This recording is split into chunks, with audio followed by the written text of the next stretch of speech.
1950, just 2 months before tensions between North and South Korea boiled over into war, a South Korean military photographer captured a mass execution on film. It is gruesome evidence of the simmering feud that would tear the Korean peninsula apart. These North Koreans were captured while spying on the South.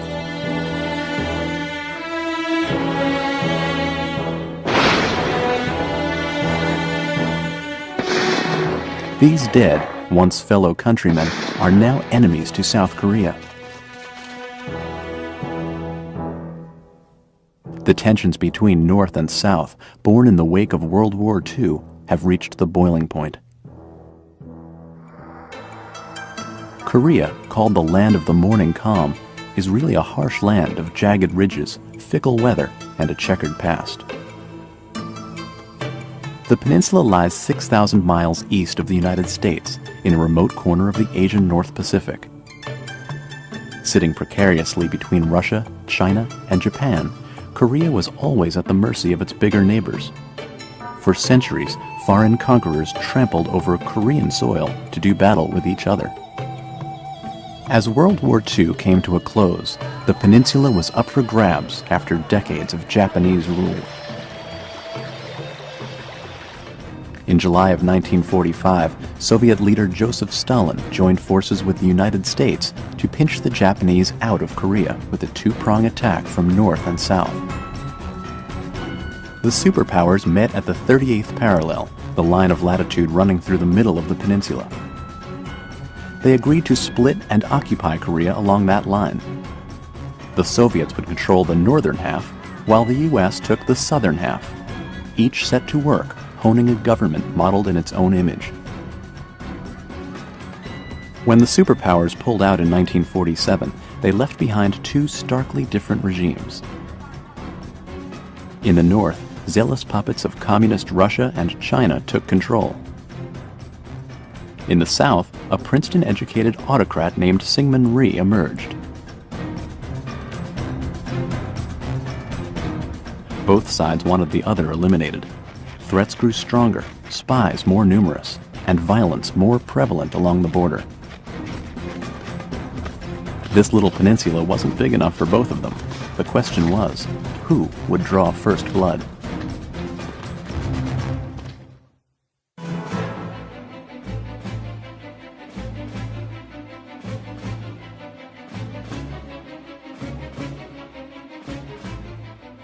At 4 a.m. on June 25, 1950, the armies of North Korea stormed across the 38th parallel, hoping to crush the South in one overwhelming offensive.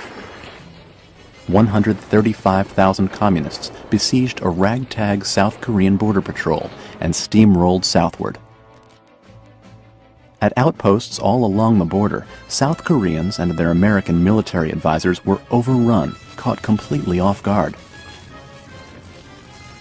The U.S. had deprived South Korea of weapons and ammunition, thinking it might invade the North and start a war. Syngman Rhee, the South's fiery and aggressive leader, had threatened to do so. All that held him back was a lack of firepower.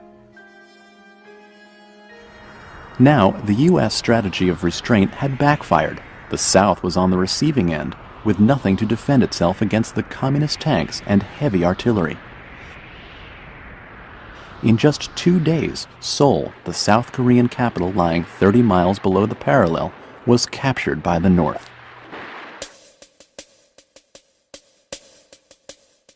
Terrified South Koreans rushed to escape the city. Roads leading south over the Han River were jammed with refugees and truckloads of equipment. But in fear of the communist advance, Southern officials ordered the bridges destroyed. When they exploded, hundreds of refugees were still struggling to cross. Nearly all of them perished. Thousands more were cut off from escape. News of Seoul's collapse spread quickly through the countryside. Overnight, panic permeated the southern peninsula.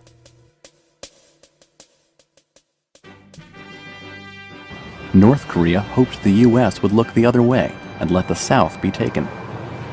But the American home front was being whipped into a frenzy over communist aggression. If South Korea fell to the Reds, would Japan be next? Sensing public outrage, President Harry Truman immediately called for U.S. air and sea strikes against North Korean targets. Korea is a small country, thousands of miles away, but what is happening there is important to every American. An act of aggression such as this creates a very real danger to the security of all free nations. This is a direct challenge to the efforts of free nations to build the kind of world in which men can live in freedom and peace. This challenge has been presented squarely. We must meet it squarely. American jets went right to work, shooting down 6 North Korean fighter planes on their first day in action. The Navy bombarded the enemy coastline from the sea. But the communists owned the land, and they pushed on virtually unfazed.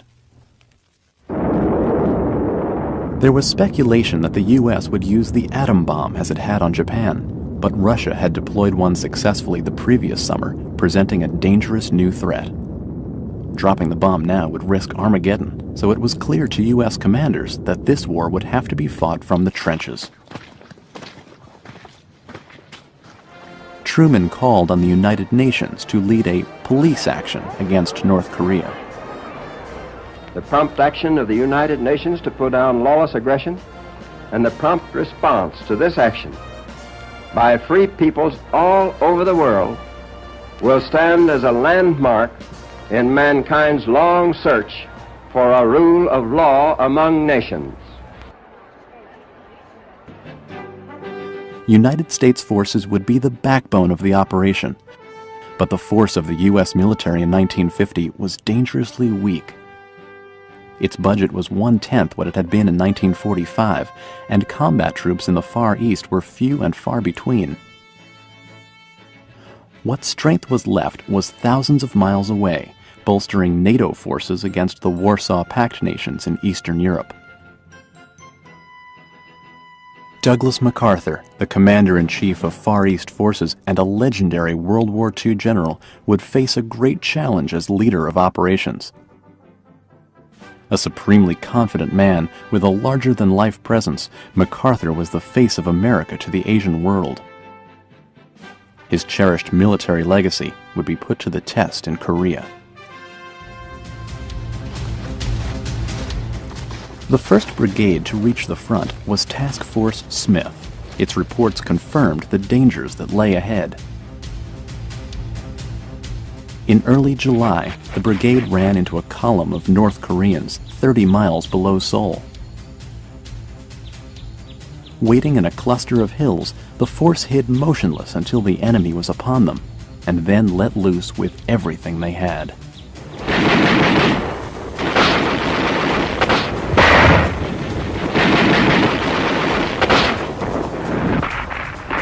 But the northern tanks were undeterred. Task Force Smith only knocked out 4, and the other 33 rolled right through its lines. For the first of many times in the war, the Americans were trapped behind the enemy and had to fight their way out. Guys fell around me as mortar rounds zeroed in on us. One of my young guys got it in the middle. Oh, Jesus, the guy was moaning and groaning. There wasn't much I could do but pat him on the head and say, "Hang in there." Lieutenant Philip Day, Jr., Task Force Smith. It quickly became clear that this was no police action. This was war, and unless support arrived in a hurry, it would be a short one.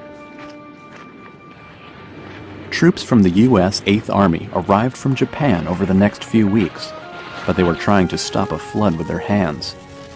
The North Koreans were pushing steadily south toward Pusan, and UN troops faced a real possibility of being driven into the sea. The first American strategy was to dig in along the front and set up blockades. But time and again, the North Koreans would move around them and block from the rear. Unit after unit was trapped in enemy territory. By July 20th, only a small corner of South Korea was left to conquer. The United Nations was losing the race against time.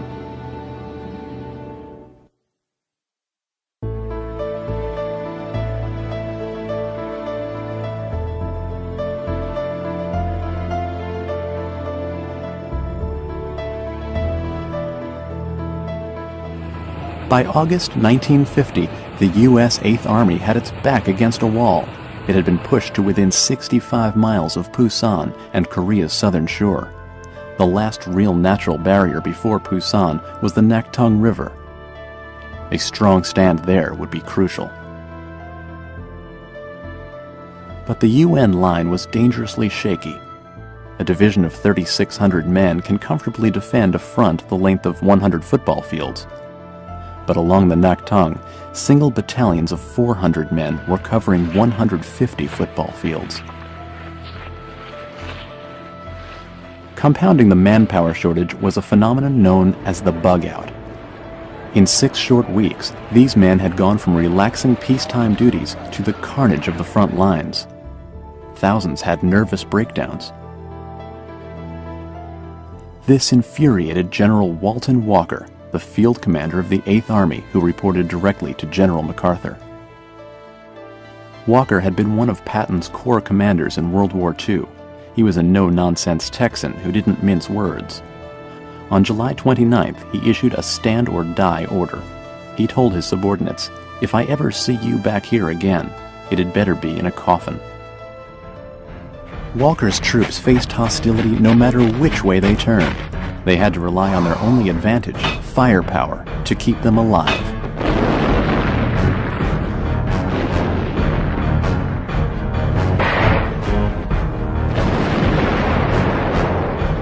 Along the southwest shore of the perimeter, U.S. Marines headed off a hard communist charge. Overhead, Marine corsairs tore up the enemy line, destroying vehicles and supply lines.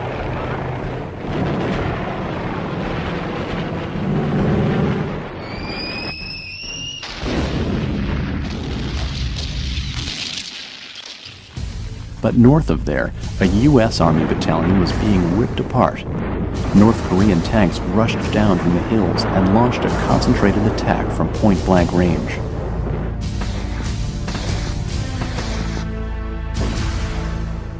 The Americans lost all of their equipment, suffered 160 casualties, and were quickly overrun. The battleground was nicknamed Bloody Gulch. Further upstream, the Communists found a gap in the UN line and exploited it. During the night, they crossed the Naktung and easily captured No Name Ridge. The ridge ran straight south toward Pusan, and unless the North Koreans were driven back quickly, the whole perimeter could fall. The Americans struck back hard. For 2 weeks, the battle raged on. The same hills were won and lost dozens of times. Punch-drunk infantrymen fought with everything they had. Air attacks rained down on the Communists. After the firefight, the American airstrikes hit the North Koreans on either side of the river. The North Koreans were screaming. We heard them, and we were a mile or more away. Floyd Atkins, B Company. The river line was eventually restored, and the North Koreans fell back to lick their wounds. The red tide had been halted for the first time. By mid-August, the United Nations had built up enough manpower to level the playing field. Units arrived through the port of Pusan from nations as diverse as France, Turkey, Thailand, and Ethiopia. The British Commonwealth forces drawing men from Great Britain, Canada, Australia, and